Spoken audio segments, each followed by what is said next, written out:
It's time for comfort food. Let me share with you my amazing recipe for shepherd's pie. It's absolutely delicious. Hi friends, we are making shepherd's pie today. And yes, I use minced beef. I don't use lamb, but I still call it shepherd's pie and I'm not going to change. So that's what it is. Prep is so key for this recipe. So I'm getting all my ingredients ready first and foremost. If you want to do the same thing, I've got all the directions in the comment section below. Before you start cutting your potatoes, I always put my water to boil and salt your water. Because this is an all-in-one dish, there's a lot of cutting involved. Start off by peeling and cutting your potatoes. As you're cutting them, put them into water. That prevents them from turning brown. Once you're finished cutting all of the potatoes, you're going to drain them and drop them into the water at one time so that they cook evenly. You can get a lot of vegetables into this meal. I'm putting in carrots, celery, and onions today. You can put in corn and peas if you like. Kind of keep them the same size. That way they cook really well and they're not obvious in the mince. I'm moving on to the celery. I make a double batch of this every time I make it because it's such a great comfort meal and it freezes really well. I also have this theory that if you have 5 comfort meals in the freezer, you're less likely to order out because it's quicker to thaw that and heat it up than it is to order out. I'm chopping this by hand, but if you have a food processor, you could put all of these into the food processor and let it go. It's about 30 seconds. Makes the job so much easier. We're starting off with the mince. So I'm going to add a little bit of oil. And even though there is a bit of oil in the mince, you want to get your onions sauteed first before you add the minced beef. So into the pot, I've got about 2 tablespoons of neutral oil, and then I'm adding all my onions in. Let that sweat for about a minute or 2. When your onions look like this, it's time to start adding the meat, and I add it all broken up. By breaking it up before you add it into the pan, you get a sear on all the pieces. Cut down all of the meat before you add any seasoning. We're going to use a paper towel and take some of the fat out. Go from this to this in about 5 minutes. Take some paper towel and soak up as much of the fat as you possibly can. Okay, now we're adding the other vegetables, celery and carrots.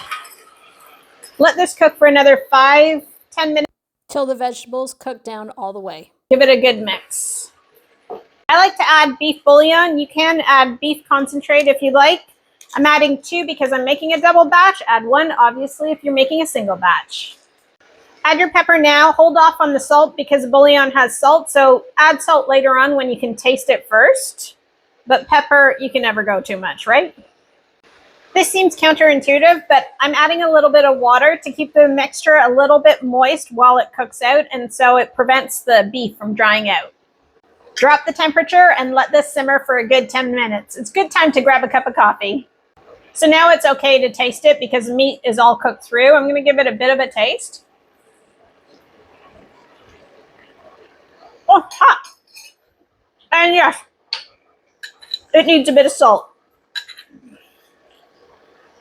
It's time to add a little bit of spice. I'm adding garlic powder, tarragon. This is a personal preference. And parsley is really important. And now give it a good mix, obviously. Super important, Worcestershire Sauce. However you pronounce it. My potatoes are cooked, so I've got to go drain them. Don't make life more complicated than it has to be. You can add it all into the same pot after you drain it. Milk, butter, and a smidge of salt. Mash these down really well. I'm laughing because usually this is my husband's job.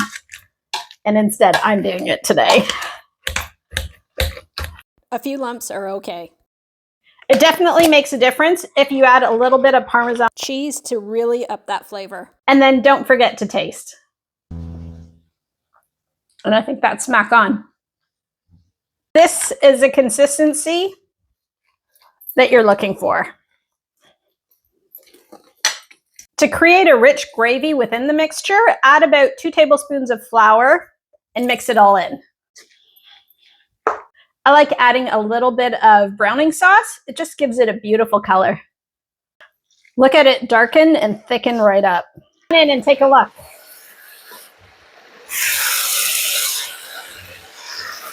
It's time to assemble this and put it all together. So you're probably asking the obvious question, because my husband asked me just now. He said, why do you cook it or bake it after both layers are already cooked? Good question. We want both layers to kind of meld into each other, and we want a crispy top. So that's why it goes into the oven. But first, we need to get this beef mixture laid down and evened out. Pour it all in there and level it off. Now it's time for the mashed potato topping. It's easier if you put big dollops and then smooth it out. Run a fork across the top if you want an even crispier top to add more ridges. One last step before the oven, don't forget to preheat your oven. If I hadn't mentioned that, I'm mentioning it now. I'm going to add a little bit of cheese on top to give that final cheesy touch. We're putting this into a 375 preheated oven for 10 to 15 minutes or until the top is nicely browned. It smells so good coming out of the oven, and the top has nicely browned. There's always a chef's tax. Look at those layers. For more amazing comfort meals like this, hit that follow button and subscribe button. I'm going to burn my mouth again. So good, so hot.